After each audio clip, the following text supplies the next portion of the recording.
Welcome to Ask Leo Answercast number 158.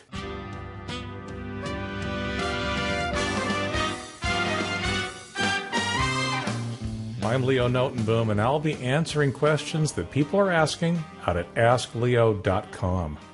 Today's Answercast is brought to you by Saved, backing up with Macrium Reflect. Prepare for the worst and bounce back from the inevitable. You probably know I talk a lot about backing up on Ask Leo. As I say at the end of every Answercast, it really is the closest thing to a silver bullet. When it comes to computer problems, most especially including malware, nothing can pull your behind out of a fire like having a proper and recent backup ready to go. Macrium Reflect is my go-to backup program. Saved, Backing Up with Macrium Reflect is my book that walks you through downloading it, installing it, setting up your backups, making them automatic, and then walks you through testing those backups, restoring those files, and restoring your entire Windows system if need be. But wait, as they say, there's more. Once you register the book using a link that's inside the book, you'll have access to a complete set of companion videos that show you how to do each of those things. Regardless of how you buy it, registered owners also get access to digital copies in PDF, MOBI, and EPUB formats for your e-readers. Check out Saved, Backing Up with Macrium Reflect today. Go to askleo.com/Macrium for more. Leo, first, thanks for all I've learned from your newsletter and your books. A couple of weeks ago, I bought Saved, Backing Up using Macrium Reflect and began learning how to use Macrium Reflect. I registered the book and downloaded the PDF version. A few days ago, I downloaded and installed on my Windows 7 laptop the trial version, version 5.2. Now that I've succeeded in creating a rescue CD and booting from it, and in creating several daily scheduled full backups on a 1 terabyte external drive, I decided to purchase it. But when I went to the website to buy a personal version for home use, I found that there are two options, a standard version 5 or a professional version 5. The webpage explains that the professional license offers the features of the standard license plus dynamic disk support and restore images to new hardware using Macrium Redeploy. I think I understand why Macrium Redeploy might be very helpful sometime in the future, but dynamic disk support begs a few questions. What is a dynamic disk? Does my Windows 7 laptop have a dynamic disk? What is dynamic disk support? Does a home user, like me, need dynamic disk support for a Windows 7 laptop? You know, it seems like a disk would be a really simple thing. I mean, you put some date on it, a little organization around it to find that data, and you're done, right? The good news here is that most folks really don't need to care about dynamic disks. But they are kind of interesting. Basic disks are the disks you're familiar with already. Essentially, a basic disk pretty much matches that relatively simple ideal that I mentioned. A basic disk typically contains one or more partitions. The partition contains one or more volumes, and those volumes are formatted using one of several different types of file systems, like FAT32 or NTFS.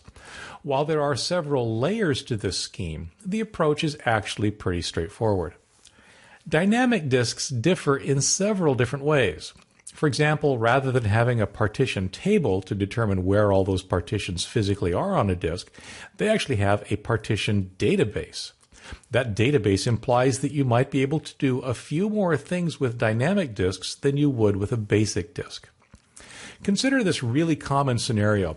You have a disk with two partitions and some unused free space. It's partition A, followed by partition B, followed by that free space. With a basic disk, if you want to use that free space to increase the size of partition A, you must first rearrange things so that the free space is actually next to partition A. Now that typically means moving partition B so that you end up with, instead, partition A, followed by the free space, followed by partition B. You can then merge the free space into partition A next to it so that partition A takes up the total. You're left with a larger partition A followed by partition B, and that's it. And to be clear, there are several partition management tools out there that can do exactly what I've just described. And in fact, in later versions of Windows, the disk management tool itself can usually do this kind of thing.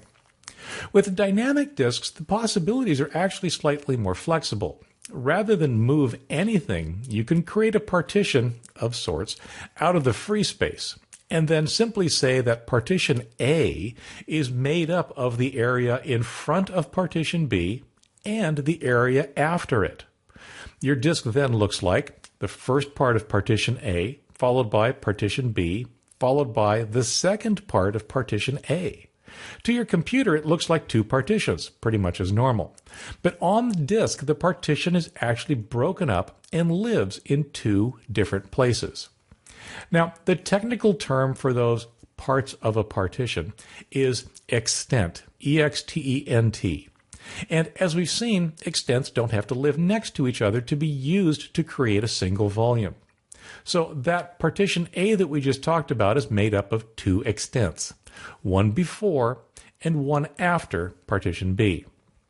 But wait, it actually gets better. Extents don't even have to live on the same physical drive. The simplest case is taking two hard drives, setting them up as dynamic disks, and then creating a single partition that encompasses both disks. Your system now sees one partition. The fact that it's physically implemented as two separate drives is hidden. This is what they call a spanned volume, since it spans multiple physical disks. But there's more. Striped volumes are like spanned, except that instead of putting, say, the first part on one drive and the second part on another, the data is actually intermixed. Chunks of data alternates between one drive and the other. Now, while this sounds kind of confusing, there's a very good reason for it. It turns out that when you distribute your data evenly across the drives like this, it's actually faster to read and to write the data to and from that combination of drives. Mirrored volumes, on the other hand, are exactly the opposite. Two drives are used, but the amount of data represented is equivalent to one drive. Why? Well, when you write data to the drive, it's written to both, so that if one fails, its mirror can continue on without data loss. Again, two drives, but to the system it looks like a single partition. And of course, RAID 5 is a little bit of everything so far, and RAID 5 can be implemented using dynamic disks. 3 drives are used, 2 for data and 1 for error checking. As it turns out, when done properly, any one of those 3 drives can fail without data loss.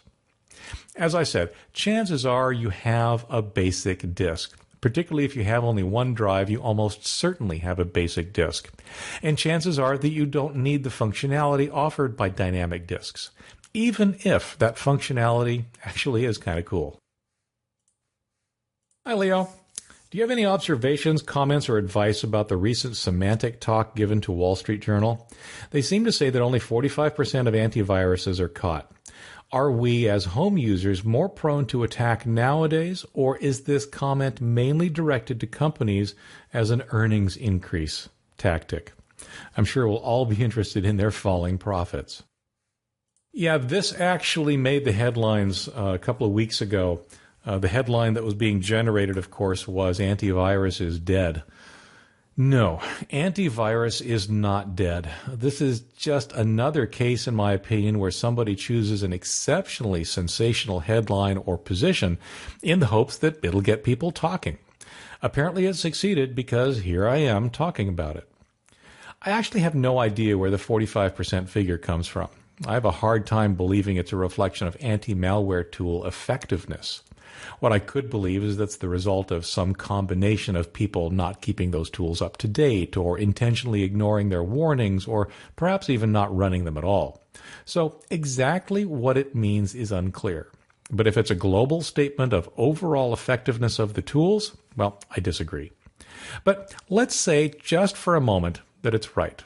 Let's say that you really only have about a 50-50 chance of malware getting caught by your anti-malware tool. And again, to be clear, I do not believe this is the case. I'm just letting it slide so I can make my next point. If there's any point to really take away from the discussion, then it's this. Anti-malware tools are only a part of the solution anyway. One thing I can agree with is that you cannot rely 100% on anti-malware tools to protect you from everything. First, not all tools catch everything. I've said this before. There is no perfect anti-malware tool.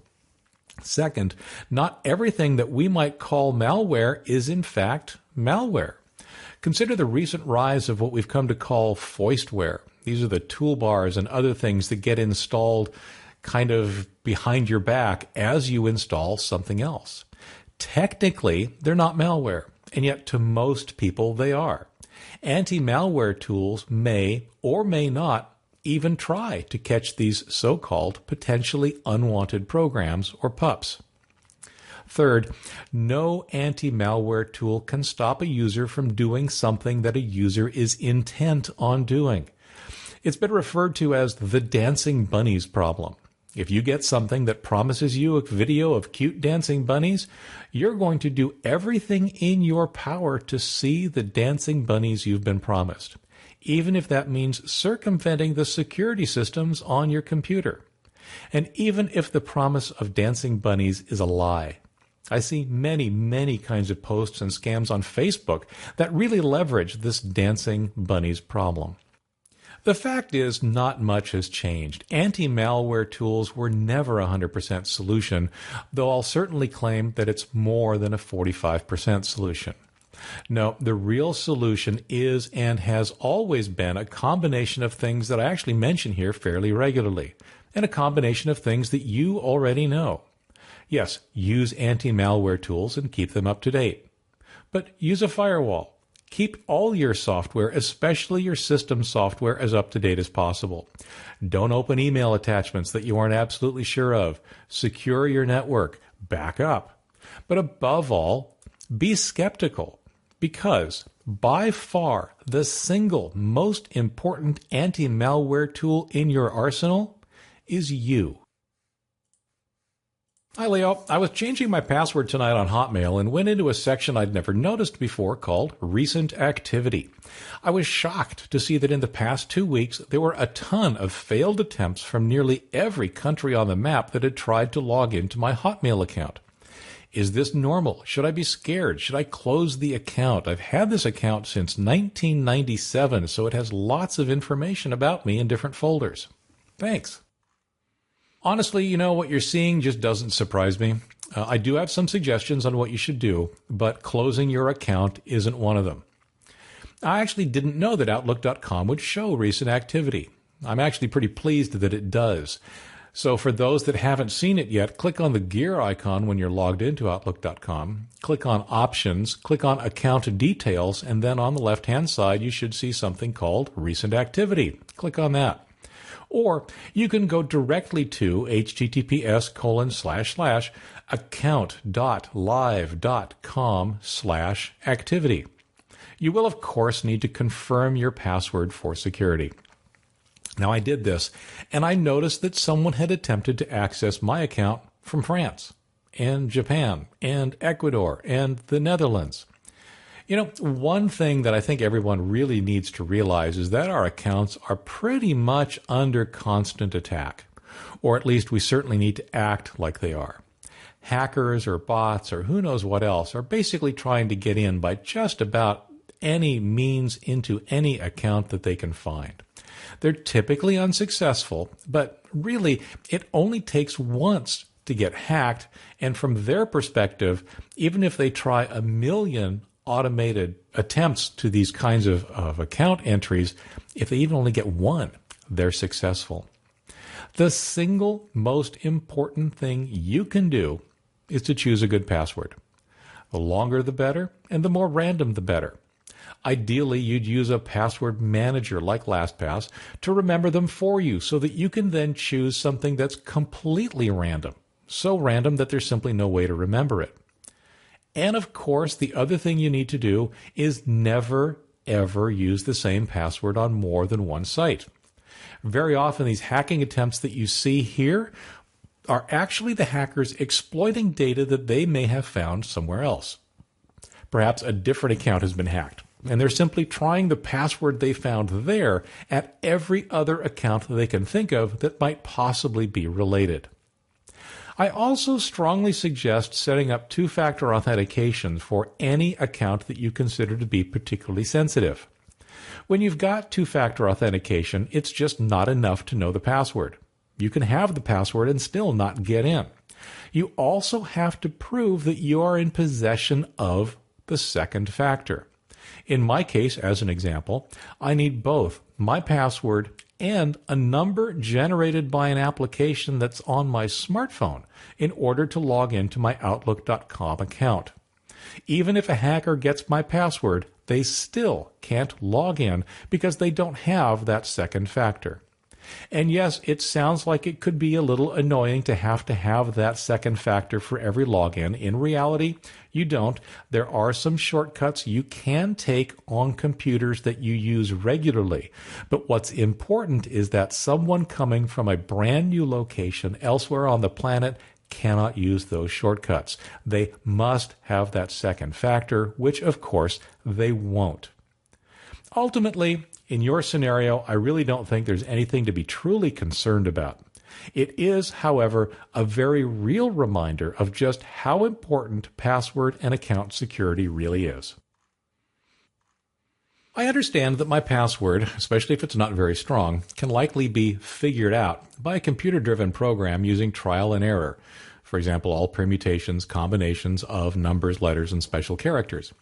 What I don't understand is this. Wouldn't a hacker, be it a person or a machine, have to actually try each and every one of these computer-derived guesses on the sign-in screen for the website that they're trying to access to see if they get lucky?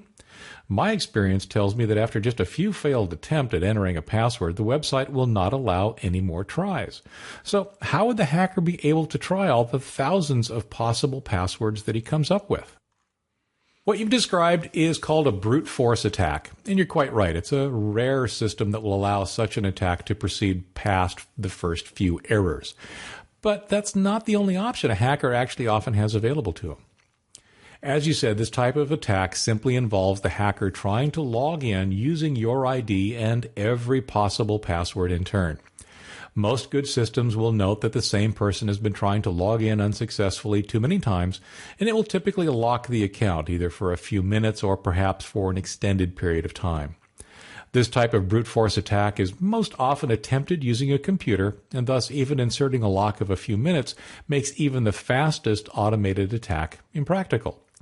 But to be honest, even when systems are operating full speed, the login process is typically slow enough on its own to make this type of brute force attempt impractical anyway. So to put it another way, it's not what hackers, or at least the smart ones, actually do. If they're going to attack via simply logging in, what they'll do instead is stack the deck. You've probably seen those reports that come out every year that show the top 100 most popular passwords. And of course, we use that as an example of how awful these popular passwords really are. Don't use them.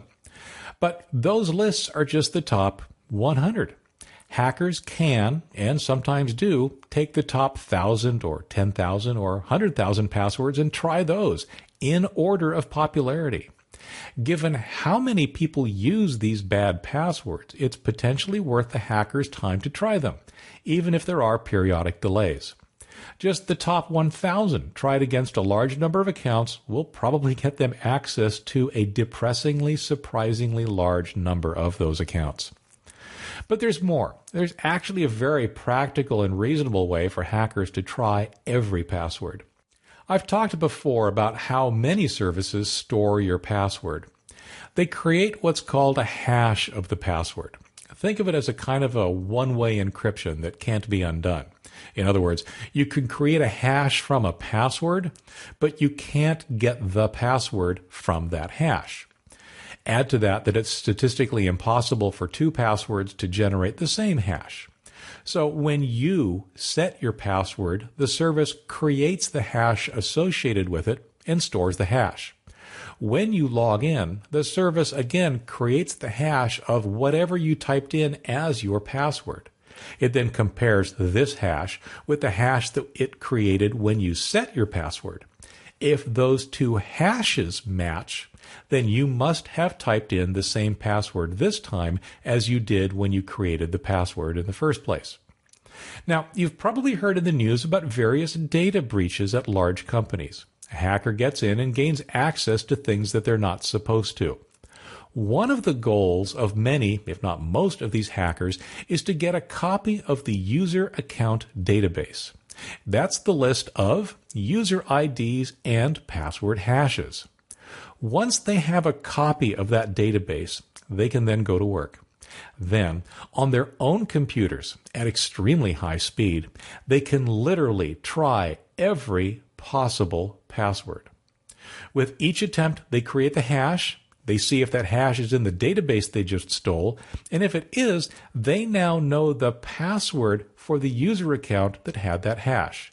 It's the password that created the hash, like they just did. This is where password length and complexity come into play.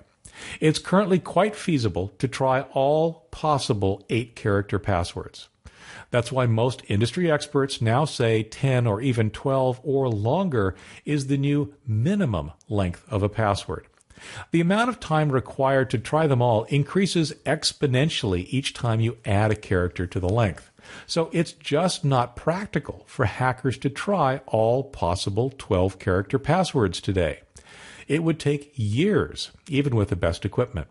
And of course, adding special characters into the mix means that the hackers have to test all possible passwords that include not just letters and numbers, but also those characters, making it take even longer. So, yes, there absolutely are scenarios where hackers can and do try all possible passwords. They just don't do it by trying to log in each time. There are scenarios where they pick the low-hanging fruit of those people who've picked poor common passwords. So the lesson here, of course, is to choose long, complex passwords. Yes, it's possible that even those can be compromised by malware such as keyloggers. That's why I also advise adding something like two-factor authentication to your important accounts. With two-factor authentication, even knowing the password isn't necessarily enough to get in. Once I read that secure websites should begin with HTTPS, while yours just starts with HTTP. I figure it's safe, but apparently missed the distinction between safe and unsafe computer addresses. A secure site has a very specific meaning when it comes to the internet. It's about technology. And you are correct. AskLeo.com is not a secure website. It is, however, a safe website. Let's review what all that means. A secure website, i.e. a website that you visit using HTTPS, means exactly and only two things. One, it is who it claims to be, and two, the information you exchange with that site is encrypted. That's it. That's all. That's all that HTTPS means. That's all that a secure connection means. Here's why those things are critically important and why we refer to them as secure. I'm going to use PayPal as my example secure site, but it could be your bank, your credit card company, your online medical records, I don't know, any number of different things that might contain sensitive information. It is who it claims to be. This prevents people from setting up websites that, for example, respond to PayPal.com, but are not related to PayPal at all. In order for a site to be able to set up a secure website, they must go through a level of confirmation that they are who they claim to be and that they have the right to ask for the security setup for a particular domain, like PayPal.com. So, assuming you are going to the proper address, like an HTTPS connection to PayPal.com, you can be assured that you are indeed reaching the real PayPal.com and not some faker trying to hack your account information. So that's one level of security. The other is encryption. HTTPS connections to secure websites exchange data by encrypting it first. What that means is that no one can listen in on your conversations. That's important because when you're exchanging sensitive information with a site, like your login or personal information with something like PayPal, you don't want anybody to be able to see what it is you're saying. Encryption ensures that only you and the site you're talking to, PayPal in our example, can actually see the data. The way the internet is constructed, anyone who takes part in getting the data from your computer to PayPal's could potentially see the data. Encryption ensures that they see only noise. That's the second level of security. So a secure website technically only means that it is who it says it is, the domain's not been hijacked somehow, and that no one can listen in to the information that you exchange. That's quite different than safety. A scam artist could certainly set up an HTTPS secure site and try to scam people out of their life savings. HTTPS only says that the domain name you're going to belongs to the person it says it does, and that no one is listening in on your conversation as he steals your life savings. Calling something a secure website only means that the technology being used meets those secure criteria. It has absolutely nothing to do with the safety of actually using that website. Now, Ask Leo doesn't need to be a secure website. Why? Well, because you're not giving me any sensitive information. There's no incentive to hijack the domain because there's nothing of immediate monetary or other value being exchanged. Similarly, there's no need to encrypt the communications. The questions people send me are not sensitive, and the articles that I post most certainly aren't something that need to be hidden from someone's view. There's no reason I would need to jump through the hoops and the expense of setting it up as a secure website with HTTPS. And again, remember, calling something a secure website is only about a bit of technology, nothing else. On the other hand, I, of course, hope that you consider it to be a safe website. Safety is more about reputation than technology. And hopefully my reputation is such that you feel very safe visiting my site, asking me questions, and reading my answers. I do backups of my data using Windows, but it's not maybe as retrievable as I would like it to be. I don't know exactly how to test whether my backups are really there. It says they are, but are they? I've had to use the system image to restore function once when my computer became infected with something. I basically just transferred the system image back to my C drive, and it solved all my problems. I must say I'm thankful to you for strongly encouraging everyone to do backups. I can't tell you how many friends and family have lost stuff, everything, because of not backing up. Pictures, important data, lots of pictures seems to be the most heartbreaking. Yeah, I hear those heartbreaking stories all the time, and yes, it is indeed one of the reasons that I talk so much about backing up. So the scenario that you've described, this concern about not knowing whether the backups are there or not, is actually a very common concern. It's so common that I actually make sure to include a chapter in each of my books that talk about backing up with specific tools. So let's review how you can get a little bit of confidence that what you have will be there when you need it. The ultimate test, of course, is exactly what you ended up doing, performing a full restore. A full restore, as you did, is perhaps the most important scenario to have work, since it's the scenario that can save you from just about any problem you might encounter. Malware infection, restore the image and it's gone. Hard drive failure, replace the drive, restore the image, and you're up and working again. The problem, of course, is that as a test, a full restore is really, really risky.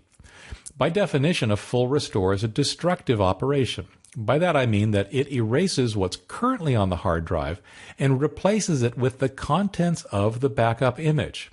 If that fails partway through, you're actually worse off than when you began. You found out that your backup didn't work, but you trashed what was on the hard drive in the process. The very restore you would want to then be able to fix that is the restore your test just discovered doesn't work. So here's my approach to testing backups. First, create the rescue media from your backup program if you haven't already. That's basically the CD or DVD that you would boot from in order to perform that full restore. Then, boot from it. Make sure that it can actually see the drive that contains your backup images. This is one place where a number of folks run into trouble. In my books, I actually outline then step by step beginning an image restore and stopping at the very last minute before the restore would begin. This verifies that your recovery disk works, that the backup program can access what's necessary to perform the restore. That's about as far as you can go without actually performing the restore, so at that point I have people cancel and reboot back into Windows. But it's actually tested quite a bit. Next, I recommend simply restoring a single file. Most backup programs will allow you to extract individual files from your backup images. So do that. Exactly how is going to vary based on what backup program you're running, but the scenario is the same. Delete or rename a file on your hard disk, presumably an unimportant one, and now go through the steps appropriate for your backup program or scenario to restore it from a backup. If you succeed, great. Had this been an actual emergency, you would have received a relatively good level of confidence that these files can be restored. If you fail, however, you now know that you need to revisit how you're backing up to make sure that you're backing up what you need to and in the appropriate manner. Now, there's one final test that I like to perform as well, and that's simply making sure that the files you think are in your backup are in fact in your backup. For example, in the Macroom Reflect book, I outline how to mount a backup image as a virtual hard drive. You can do this with Windows 7's backup as well. Then you can examine the entire contents of the image to make sure it contains what you expect. Poke around in the backed up Windows folders to make sure that all of Windows is there. Poke around in the folders that contain your data to ensure the same. Basically, look around inside that image to ensure that it has what you might need should the worst ever happen. No, these tests are not 100%. Only performing a complete restore will ever tell you that. But these tests can give you a very good feeling of confidence that things that often get in the way of a working backup won't get in the way for you. That wraps it up for this week. If you have a question about your computer, the internet, or technology, head out to AskLeo.com to search for your answer or ask your question. You might hear it answered here on one of my future weekly Ask Leo Answercasts. Sign up for my newsletter. The weekly Ask Leo newsletter contains more answers and fixes, safety tips, opinions, and even the occasional rant. I always try to make it educational, informative, and even a little entertaining. I have several books available out at AskLeoBooks.com. From backing up to computer maintenance, Ask Leo Books can help. Most of the books include companion online videos accessible only to those who've purchased the books, as well as digital downloads of the books in popular computer and ebook formats. Speaking of backing up, please do it. Seriously, just do it. I plug this every week because it's so important. Nothing can save you from almost any computer disaster like a proper and recent backup. Finally, I do have to let you know that all my answers are based on my own personal experiences, should be used entirely at your own risk. I don't know you, your abilities, or the specifics of your machine, and those kinds of details can make all the difference in the world. The Ask Leo Answercast is a production of Ask Leo and is copyright 2014. Thanks for listening. I'm Leo Notenboom, and I'll be back soon with another Ask Leo Answercast.